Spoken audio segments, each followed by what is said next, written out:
un jour, un verset. وَالْقَمَرِ إِذَا اتَّسَقَ. Épisode numéro 5. La Lune, ses phases et le calendrier lunaire.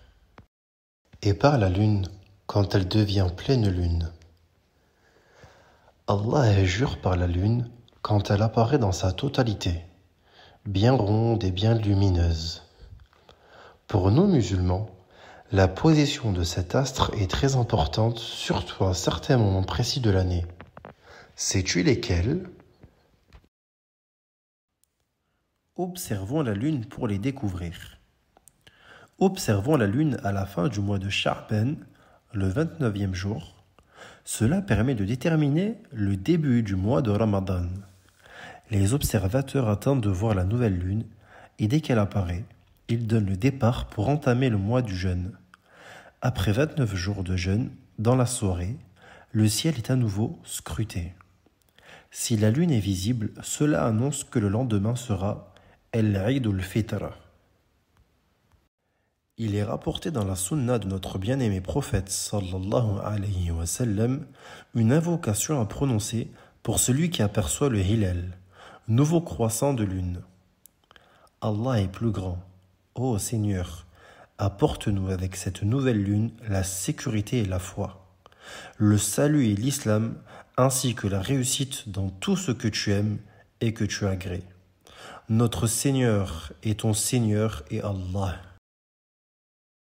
Observons la lune à la fin du mois de Dhul Qa'ada, le 29e jour. Si la nouvelle lune apparaît ce soir-là, le lendemain sera le premier jour du mois de Dhul Hijjah. C'est un mois très attendu, car les pèlerins se rendent à la Mecque. De plus, le prophète sallallahu alayhi wa sallam a dit « Il n'y a pas de jour où les bonnes œuvres sont les plus agréables à Allah, autant que les 10 premiers jours de Dhul Hijjah. » Ainsi, le calendrier lunaire permet de dater les événements et fêtes musulmanes, mais aussi le début du calendrier hégirien, c'est-à-dire le commencement de l'année musulmane. Les mois lunaires du calendrier hégirien. Tout d'abord, qu'est-ce que l'hégire ?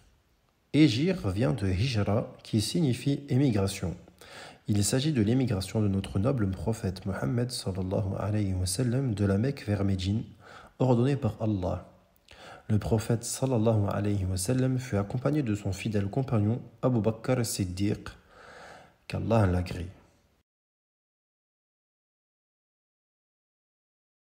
Qui a mis en place ce calendrier ? Omar ibn Khattab radiallahu anhu a voulu choisir pour les musulmans un calendrier qui servirait à dater. Il avait compris qu'il était vraiment nécessaire d'indiquer une date lorsqu'il reçut parfois des lettres, mais ne sachant pas de quand elles étaient datées. Ainsi, Omar ibn Khattab, qu'Allah l'agrée, consulta les musulmans afin de connaître leur avis. Certains proposèrent de dater à partir de la naissance du prophète Mohammed sallallahu alayhi wa sallam. D'autres à partir du début de la révélation ou de la mort du prophète sallallahu alayhi wa sallam.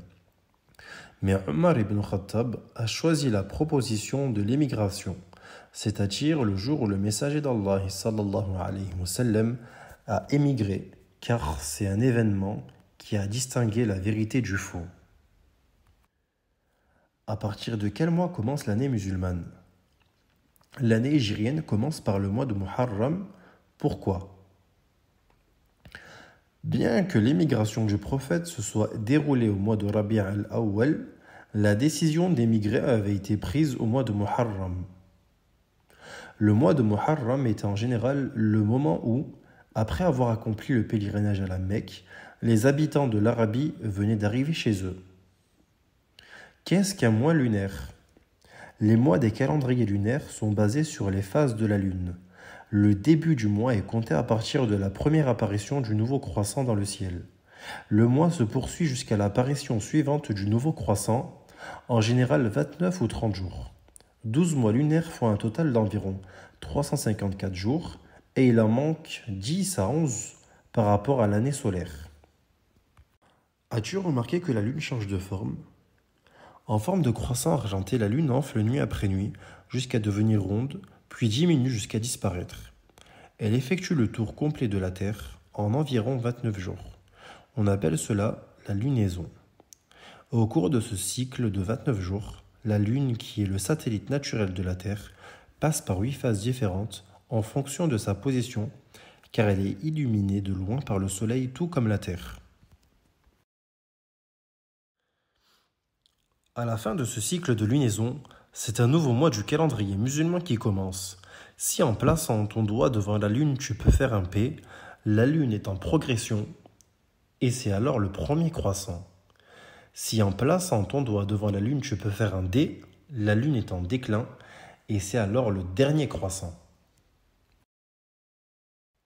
Origine des noms des mois lunaires. Les noms des mois du calendrier islamique ne font que reprendre les noms qui étaient déjà utilisés par les Arabes avant la venue de l'islam. Ces noms ont bien sûr une signification étymologique, mais qui n'est pas prise en compte dans leur utilisation. Avant la venue de l'islam, les Arabes utilisaient un calendrier lunaire, mais ils rajoutaient un mois au bout d'un certain nombre d'années pour leur permettre de faire coïncider leur calendrier avec les saisons.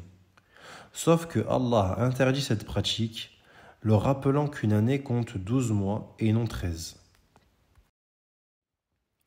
Les 12 mois lunaires. إن عدة الشهور عند الله 12 شهرا في كتاب الله يوم خلق السماوات والأرض منها 4 حرم ذلك الدين القيم فلا تظلموا فيهن أنفسكم وقاتلوا المشركين كافة كما يقاتلونكم كافة واعلموا أن الله مع المتقين.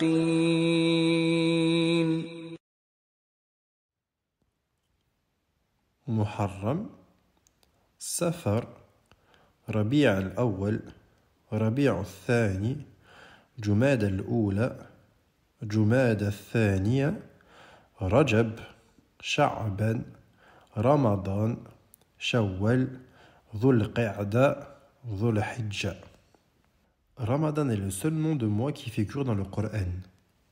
شهر رمضان الذي أنزل فيه القرآن هدى للناس وبينات من الهدى والفرقان فمن شهد منكم الشهر فليصمه ومن كان مريضا أو على سفر فعدة من أيام أخر يريد الله بكم اليسر ولا يريد بكم العسر ولتكملوا العدة ولتكبروا الله على ما هداكم ولعلكم تشكرون